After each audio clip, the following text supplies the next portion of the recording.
First it was Bunnings, now it's Warehouse Stationery closing its doors in Te Awamutu. Yesterday's news came as a bolt from the blue for the community, with 200 new homes set to be built in the area and new families relocating to the town every day. The Waipa Mayor fears middle managers made redundant will now struggle to find work.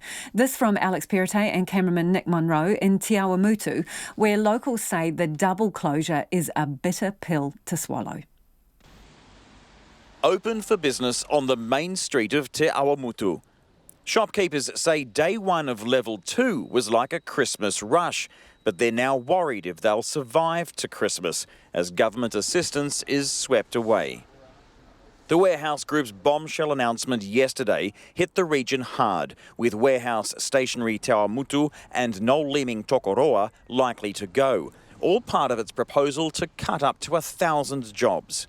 Customers say they're gutted. Well, I'm disappointed really, because we want to keep the money in our own town, and rather than going out have to go to those other towns. Where would you have to go now for stationery? Well, I imagine you have to go to Hamilton, wouldn't we? And I hate going to Hamilton. It's really sad, yeah, no, it's the second closing in Te Awamutu. It's so sad, yeah. It's a bit of a shame for a small town, you know, I mean, Cambridge has lost Bunnings, we've lost Bunnings, now this, you know. So it's not good for the town. It's a bit sorry to see it go. It's been here for a little while, and it's been good for the community. And you shop here fairly often? Yeah, I do. Yeah. What will you do now? Well, I guess go back to Paper Plus. And after $67 million in subsidies and CEO Nick Grayston admitting to Checkpoint a restructure was already on the way before COVID-19, the Prime Minister said she felt everyday Kiwis had been shortchanged again. Well, I am angry because, you know, I do think that they are a company that has promoted themselves as being in the community and for the community. Look, I accept that they've been undergoing a bit of a restructure. Well, actually, if that's the reason they're doing it, that should be the reason that they give. You know, I think it's fair to say, you know, this is an extraordinary time, and there are organisations that are taking a large hit but are prioritising their people as much as they can, rather than just a singular focus on shareholder.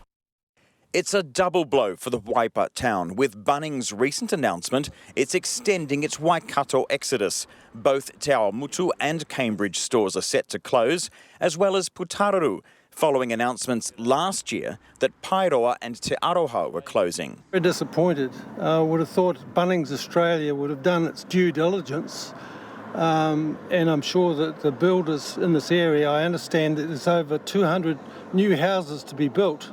Now they're faced with having to use an alternative that may not be suitable, that otherwise have to go to Hamilton.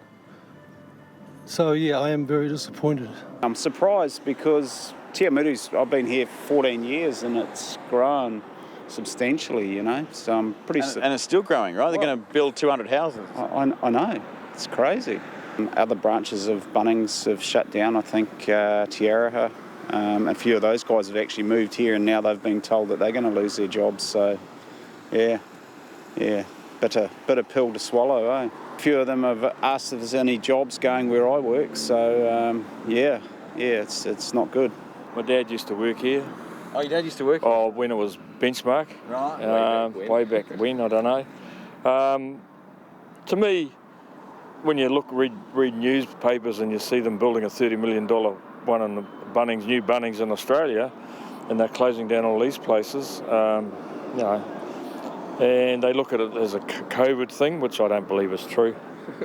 And it's sad, really. Te Awamutu is not by any stretch of the imagination a dying town. The whole region is a growth area, and that's why so many locals are bemused that big companies are pulling out. Here at the local MSD office, there's 24 jobs available here on the vacancies board. They range from small part-time jobs on the minimum wage to salaried positions of $50,000 to $60,000 a year, depending on your qualifications. But we're told inside that there are far more people looking for work than positions available.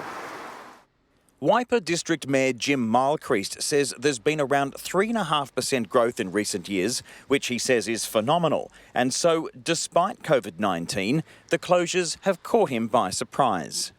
a real shock for us in both towns. Te Awamutu particularly because it's got a double whammy with the Warehouse Stationery. So, look, every job that we lose is really tragic. And yeah, with the economy the way it was going, was a bit of a surprise. So, yeah, whether there are other issues involved that we're not aware of, but certainly it's not good for the town.